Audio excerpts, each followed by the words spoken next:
3, 2, 1. And happy Monday, everybody, and welcome back to H&J Talk Sports, your favorite show for covering Steelers, Penguins, and everything West Virginia. The Penguins did exactly what I said they would this week. Freddie Gaudreau's in the lineup. Jankowski scratched. Some drama with the Steelers. That's what we got on tap today. I'm your host, Joe Riggy. And this man over here who's always ready to roll, Harry Baxter. Harry, what's up? Hey, everybody. How's it going? Buddy. Episode. That's the energy we're looking for. Yes. Another week. It's hockey season. So let's start with Penguins. We're going to jump right into it today. By the way, we got fan questions at the end of the show again, so stick around because we got some Steeler questions. We got some Penguin questions. The trade deadline's today, 3 p.m. So go on Instagram because we're going to be on Instagram all day covering that. If anything happens, I'll be on there talking it. Maybe this guy will too. You never know what you'll see. You never know. But let's not waste any more time today. Oh, wait. Subscribe. Yep. Like, comment, subscribe. Come to the YouTube and subscribe. Come to the YouTube and subscribe. But let's get into it. Harry, last week I said I thought the Penguins would go 3-1. I said I thought they'd split the series with the Isles, sweep the Devils, and that's exactly what they did. And I'd like to say I said the same thing. I was right as well. Yes, sure. We'll say that. No one roll back the tape. I mean, you didn't say they wouldn't. I said 3-1. I was right. Yeah. So that's 2 weeks in a row I've called it. So that means if you're in Vegas or if you're online betting sports, tune into H&J Talk Sports because we'll make you some money when it comes to Penguins. But let's go over this real quick. So the first game against the Isles, even though I said they split the Isles series, or the Rangers, 8-4. Not really what you wanted to see. That was a concerning game. I think everyone was a bit confused by that. Yeah, it was a rough start to the week. Very rough start. That was concerning, especially after going 7-5 against Boston a few nights before. 15 goals against in 2 games. Wasn't good. Yeah, that could have turned into a bad stretch. That was the second loss in a row. It could have. Could have easily been 3 in a row if you lose to the Rangers again in the next game. Man, yeah. But luckily, they rebounded. They got together, they regrouped, and they had a good game after that. Yep. Next game against the Rangers, 5-2. They dominated the whole game, pretty much. I mean, they were in control. Then the Devils on Friday, 6-4. They won. It was a good game. Devils had some pushback. And then they won Sunday against the Devils as well. And they dominated most of that game. Jankowski was scratched. Finally. Oh, and Gaudreau was at center. Teddy Bluger, first game back from injury, had 2 assists in the first 5 minutes of the game. Yeah. I love to see it. It's good. 3 in a row now. 3 in a row. But one thing I will say, I did see a stat, and I didn't check to see if this changed. Freddie Gaudreau didn't really play much of the second period, or I don't know if he played any of the third period or very little. So I like that he's in the lineup over Jankowski, but you got to wonder what's going on there. With the trade deadline coming up. Well, I think there's a good opportunity here to pick up some momentum as well with the schedule. Definitely a good momentum push. Can beat Philly. You got 2 games with Buffalo after that, 3 games with New Jersey after that. Mm-hmm. Philly's been bad lately.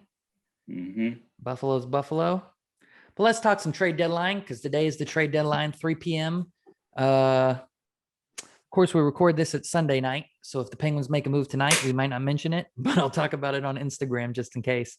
But on Sunday night, there was talks that the Penguins were looking to trade. Actually, they said they did trade for Anaheim winger Nicolas Deslauriers, and then they came out and said the deal didn't happen. So I'm not sure what happened there.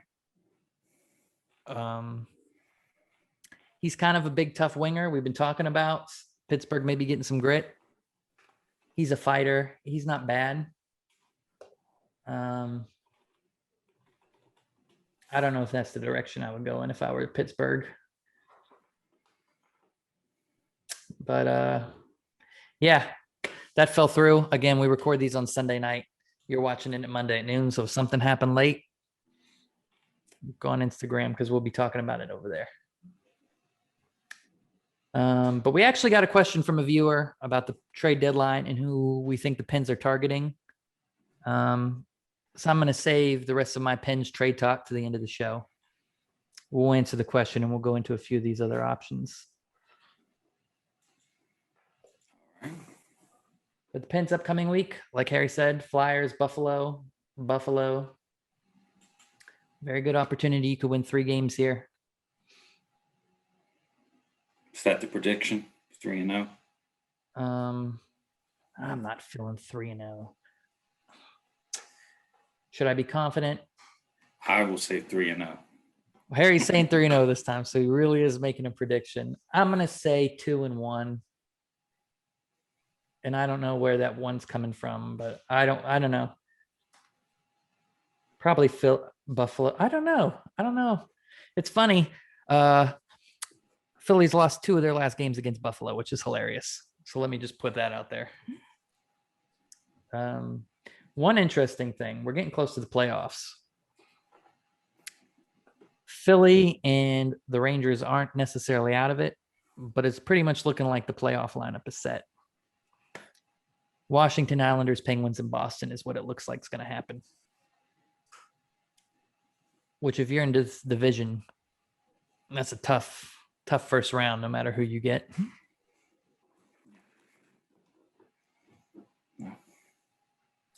But this is very interesting. That looks like it'll be the first round of the playoffs. But let's talk Steelers. Harry, did you hear about the drama? I did hear a little bit about it. Steven Nelson making some noise. Steven Nelson's out there talking trash all over the place. It's the word on the street. He's out there trashing everybody. Hey, what's with this guy? Apparently there's some drama going on now. Is he that's coming salty? up recently. It sounded like it. He's saying that he would the Steelers didn't even give him a chance to take a pay cut. And said they never gave him a chance. And he's out there saying, no knock on Cam, but I'm the best corner on that team. Yeah. You know, Tomlin, he wants people that want to be there. If you don't want to be there, then go find somewhere else. So the rumor is now, I guess for those who haven't heard, that the reason he left or asked to be let go was because he didn't have a guaranteed starting position. They basically told him, hey, you and Cam Sutton, you guys battle it out at camp. And I guess he was miffed that he wasn't guaranteed to be the starter. So how do you feel about athletes that do that? This seems like a new thing. I don't know. It's been happening for a little bit. Are we just hearing about it? I'm not a big fan of it. I mean, as a fan of the team, you got to earn your spot. I don't think you should be – I think every season you should have to earn your spot. You shouldn't be given a spot. That creates a bad standard going forward if you have players that feel like they're entitled to a certain position, entitled to a certain role. This guy thinks he should play. No, he's got to compete.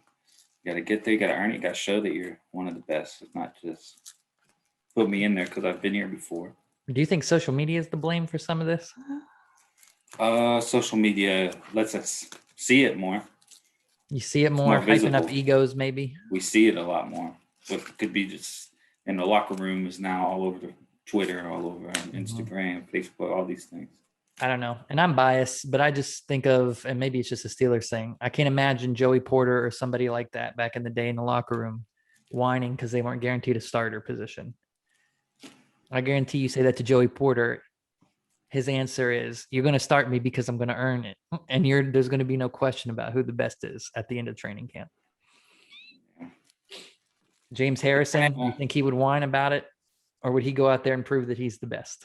I think the Steelers have been trending a little differently in the last. They have. Is it a Tomlin thing? No, but I think in the beginning of his coaching career, he didn't really nip this in the bud. He didn't put an end to this stuff and kind of let it grow. And now you got this. They didn't stop this stuff. Old Steelers, all right, you're gone. We'll replace you. We'll find somebody else, next man up. Now, some players are showing irreplaceable, which happened with Antonio Brown. Yes. He's throwing fits, and for a long time, he was untouchable. And I think I'm back and forth on Tomlin. I don't know. He's a good coach, but sometimes I feel those coaches that try to be the players' friends and buddies, you run into situations like this. I'm a Tomlin fan. He's learned. He was a very young coach. And he's better. I would say in recent years, I get that vibe less from him than I used to. He seems more, I don't want to say leadership, less buddy now than in the past. So he's growing, but like you said, he's learning. Out of control now. Be all right. We'll figure it out. We'll see where that goes. Also, Steven Nelson and Devin Bush got into a little exchange. So continuing on that, he's Give rowdy. me Devin Bush all day. So he's rowdy. We'll see. Another funny social media or interview this week. Did you hear about JuJu? No, what's this? Apparently, he said Kansas City's coach, Andy Reid, was bribing him to come there. Apparently, Andy Reid would randomly send him pictures of him holding the Lombardi trophy, trying to get him to come to KC. And JuJu still turned him down. Oh, good for him. Now, how are these people in these streets? Certain Pittsburgh area radio personalities, I don't want to mention any names, trash and JuJu, talking about he's not Steelers football. Listen, I know he's not old school. I know he likes to twerk sometimes for some reason. But the man turned down Andy Reid was bribing pretty hard, texting him, calling him almost every other day, sending him pictures with the Lombardi trophy, saying this could be you. And JuJu turned him down. It goes a long way. And another important part to that story, he also said Ben was calling him a lot and telling him, hey, before you make any decisions, call me. Let me know. I want you to be a Steeler. So people can say JuJu, maybe he's not old school Steelers, but it says a lot that Ben, who's won a Super Bowl, who is the oldest player on this team, who's played old school Steeler football, seems to want JuJu around. Yeah. Hey, this is the year. Prove it. Let's do it. Let's have a good year. Ben believes. So I think it says a lot that they have a good relationship. He knows. It's probably his safest receiver, safety blanket. Hey, he's your big third down guy this year. When they were struggling, he's the guy you could give short yards and he'd turn it into a first down. Yeah. Hopefully this year we see a little bit bigger, but we'll see how that goes. Big year. And of course, again, we talk about it every week. The draft is coming up. We've talked a lot about running back, Najee Harris, Travis Etienne. For some reason, people still think Pittsburgh's trading up to take Justin Fields, and I don't think there's any way. Harry, what do you think? I don't think they're trading up. They did that once, and I don't see it happening again. It worked out, Devin Bush, but nah, I don't see them trading up. If Fields is there, somebody drops. I think there's a decent chance you could get a good QB late, but I don't see them trading up. It's not worth it. You got a lot of holes to fill. You need those draft picks, pick up some good players. It doesn't make any sense to me. I mean, if you're trading up to get a QB, you don't bring in Dwayne Haskins. So now on your roster, you got Ben Roethlisberger, Dwayne Haskins, Mason Rudolph. That's your first, second, and third string quarterback. See how the draft goes. I mean, if Justin Fields is still there and it starts getting to middle of the round and you're getting closer, and maybe it's tempting to trade up a few spots. Justin Fields isn't going to help your running game. No, but you need a QB of the future. Ben's getting really old.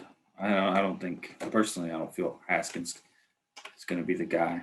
So I don't think he's the guy, but I mean, It doesn't seem like it's the plan this year. If that's your plan to draft a young guy, I don't think you go out and sign Haskins.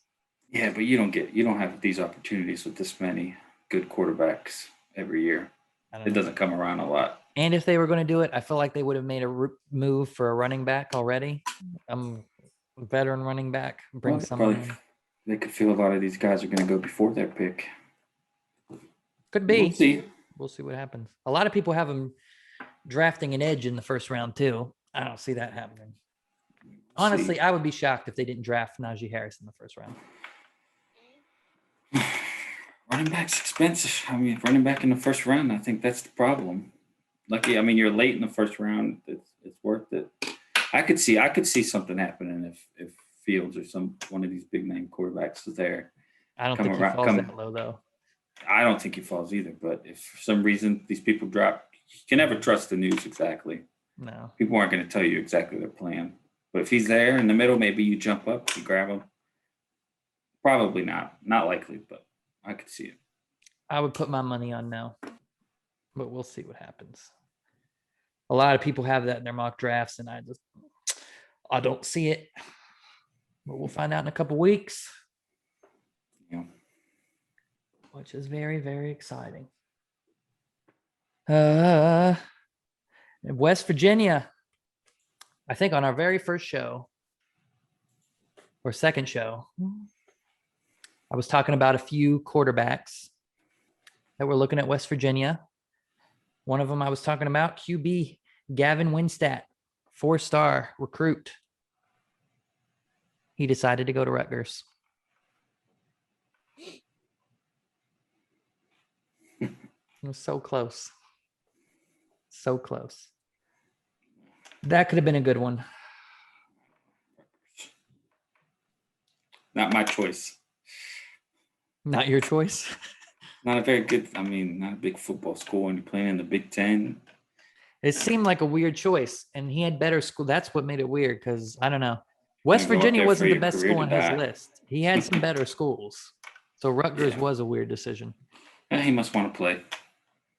But play early. There's still a chance. West Virginia has sniped a few recruits already that have made their picks. So we'll see. Unlikely, but I don't know. Rutgers seemed like a weird choice when he had a lot of better opportunities out there. Yeah. What would you do? I don't know. So I guess West Virginia is going with the QBs as last year. Same old. We don't. I think it was confirmed that Dante Stills is coming back for his senior year, which is big. Yeah, you're going to need him with the other losses. That's for sure. I think his draft stock slipped a little the last year. He's big time. He's the best defensive player. Yeah. So I'm glad he's back. He's going to be big. It'll be tough because he's going to get more attention on the D line with his brother going to the NFL. But he's big time. He's probably one of the best D line in the whole conference. So. Yeah, but now, like you said, you get to see this year. Does he get doubled up without his brother? You got one guy to pay attention to. We'll see if they pick it up on the other end. I think he's going to be. It's going to be good. It's huge on a defense that needs help. Big help. Tyke Smith went to Georgia. Probably won't hear about him again. Probably not. That's like going to Rutgers. You left West Virginia for Georgia. Georgia's tough. Georgia's got a good football team, but it's not a horrible pick, but it's not No, Georgia's big time. Big time. But the competition's gonna be different. I'm salty. So it's gonna be different. We'll see what happens with him or not. Like you said, we'll probably never hear from him again. We got a few questions from viewers on Instagram this week. Hey, if you want to leave questions for us next week, because it's our favorite part of the show, you should go on Instagram, H&J Talk Sports. Send us a message with your question. You can also ask us on Twitter, H&J Talk Sports. We'll leave it in the comment down below. Our questions this week. First question from Logan Rosa 5. Logan _Rosa, ROSA _5. Go follow him on Instagram. He says, who is the key trade target for the Pens? Sit there, Harry. I'll cover this. Don't worry. All right. I'm here for backup. Well, again, barring a move after we record this show, someone asked a question about Luke Glendening that last week. I think Luke Glendening would be a great choice. Center, he's got one of the best face-off percentages in the league, which is what you want from your fourth line center. He's only got 3 goals and 8 assists this year, 11 points, but he plays for Detroit. So he could be better. I like him. Good veteran guy. Another option, Michael Granlund, center for Nashville. 10 goals and 7 assists this year. So he's having a really good year. There's a good center option. I don't know if you can afford him. Is the one problem with that. But I like those 2 guys. If you could see them, I think Luke Glendening would be the cheaper option. Granlund, I feel like, would be kind of expensive. Of course, so far, it seems like people are going kind of cheap this trade deadline. Another off-the-rail pick. Max Domi from Columbus. I think that could be a great pickup for Pittsburgh. I don't know if they have the assets to afford him. He's got 7 goals this year, 11 assists. He's having a down year. But Max Domi, I mean, he's a 20-goal scorer. He's fast. He's tough, but he's not like a tough guy that can't play. He's the guy you want. He's like he's a tough guy that can play, score 20 goals. This could be to get him because he's having a down year. But again, asset-wise, I don't know if the Pens could pull that one off. But that would be my off-the-board pick. If I had to pick, I'd say Luke Glendening or Michael Granlund could be the top fourth-line center targets for Pittsburgh, since it seems they're unhappy with Jankowski, unhappy with my brain just blanked out. Gaudreau, even though he played over Jankowski, he didn't play much last game. So I would look at Michael Granlund, Luke Glendening, Max Domi, my off-the-rails pick that I would love to see in Pittsburgh. Next question from Dragnew84 on Instagram, or Dagnew, Dagneu, 84 on Instagram. Who's your favorite Steeler on the team right now? Harry, go. My favorite Steeler. It's a good question. It's a hard question, actually. Harder than I thought. It's changed over the last. I would say right now, TJ Watt. I'm a big TJ Watt. Minka Fitzpatrick has potential too. Those 2 are some of my favorite. But TJ Watt, he's been an animal since he came in. He is. Every year he's getting better. He's wow. I mean, he's my favorite, and he brings that intensity every game. No complaints. Just works hard. Yeah. Steeler football. He's my favorite. There you go. Well, in the interest of being boring, I was going to pick TJ Watt as well. And my backup was Minka Fitzpatrick.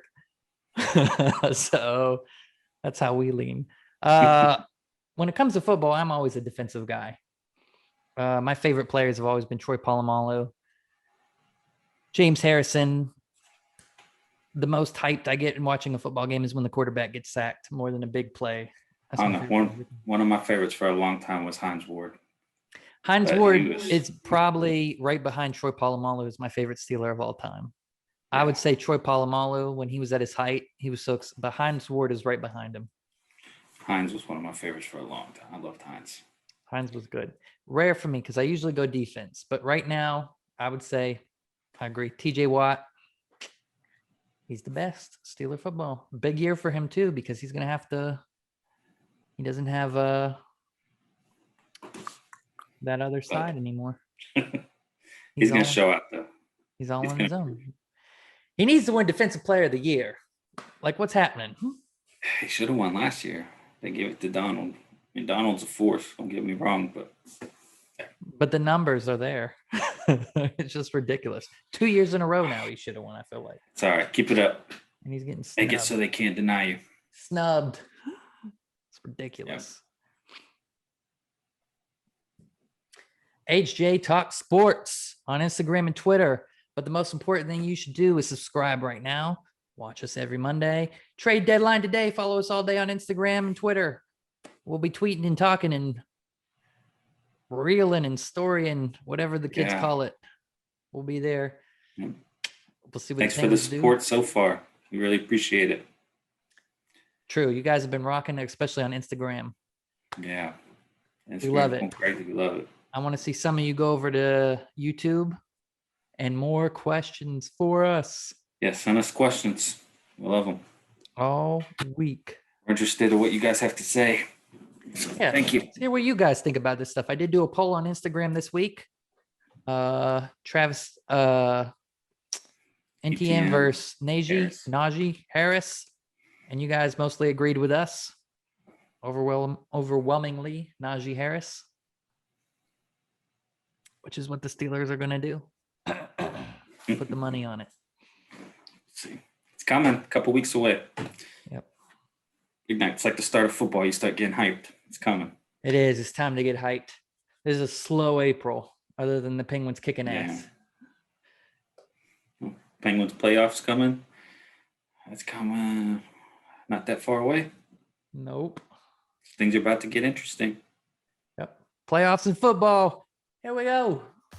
Tune in next week. H&J Talk Sports. Every Monday on YouTube. Videos all week. Follow us on Instagram and Twitter. Leave us some questions, and we'll catch you next time. Peace. Talk to you later, Harry.